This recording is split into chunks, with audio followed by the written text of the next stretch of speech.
today I'm going to show you where we are currently homeschooling. And if you're confused because you're seeing a dining room table, you're right, we homeschool at our dining room table.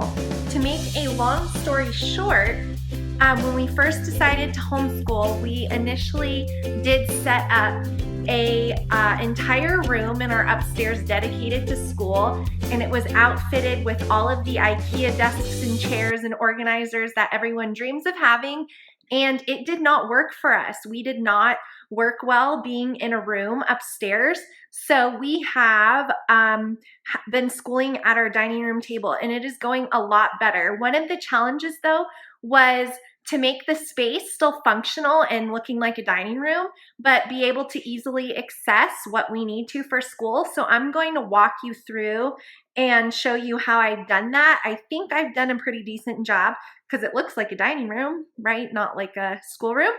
What I'm not going to do on this video is get into curriculum.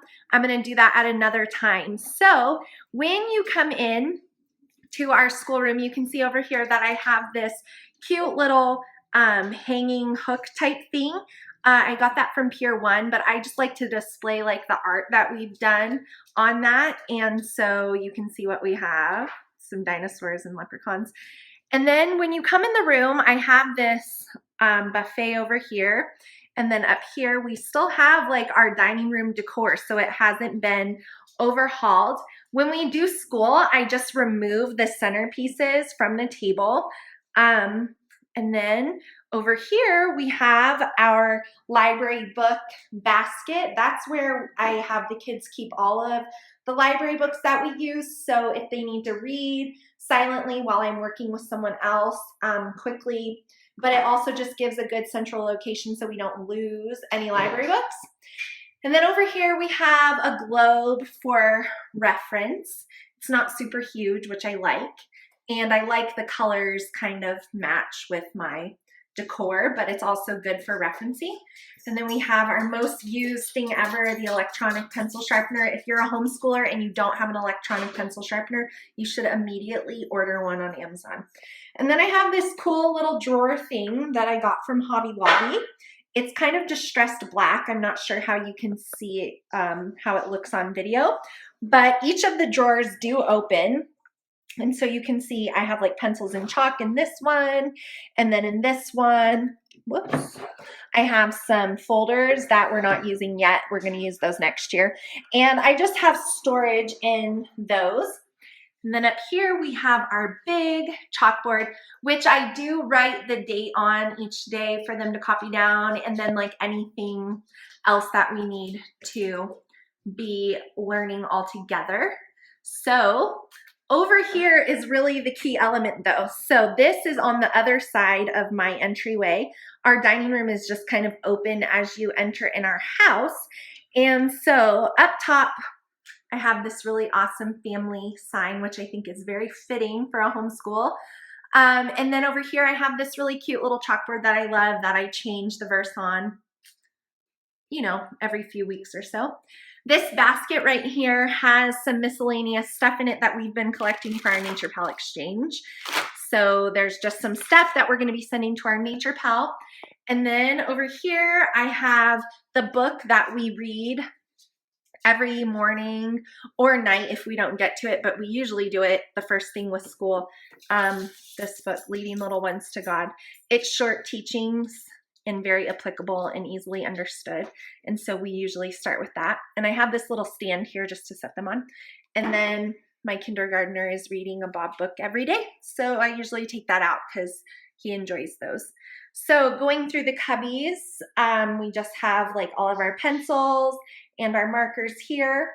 This is Miscellaneous Books, the Bob books. You can see The Dinosaur Unleashed is what we're reading right now for science. Now this is the thing that I take out every single day, and I found this at Home Goods and I was really excited about it because it has 4 slots and I have 4 kids. So I plop this right in the middle of the table and it goes in order. So the first row is my kindergartner, the next one is my 2nd grader, the third one is the 3rd grader, and the last one is miscellaneous, which will eventually become kindergartner for my 4th child. So in there is each of their workbooks that they use and the book that they're reading for fun. And so that is in there. Like I said, I'm going to do a whole curriculum video, but not today. So in here we have crayons. Everyone has crayons. We have glue. It's kind of like a hodgepodge in here. Not sure how good you can see. Ruler. And then stepping back, you can see that down here in this second row of shelves, I have some of the stuff that I'm already getting ready for next year. So in this cubby here, this is our science curriculum for next year. And the clipboards are for the kids if they need to take any of their work with them to go. And then this middle little area right here, the second cubby in the second row, is for my 4-year-old. So she feels included. So this is her little section. And then over here is next year's language arts for my, will be 3rd grader then. And then that is going to be for the 4th grader, her language arts. So like I said, I'm going to do a whole curriculum video, but not today. So you're seeing lots of books. This is our core for next year. And then in here is some stuff that I've been collecting also for next year. We're going to do a little typing program on the computer. And then this is our main core binder. So you'll see a video on that.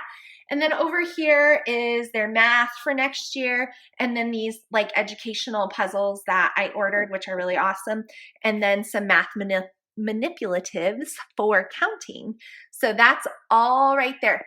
So what I do every day is I just pull out that thing right there and I take it out and put it in the center of the table.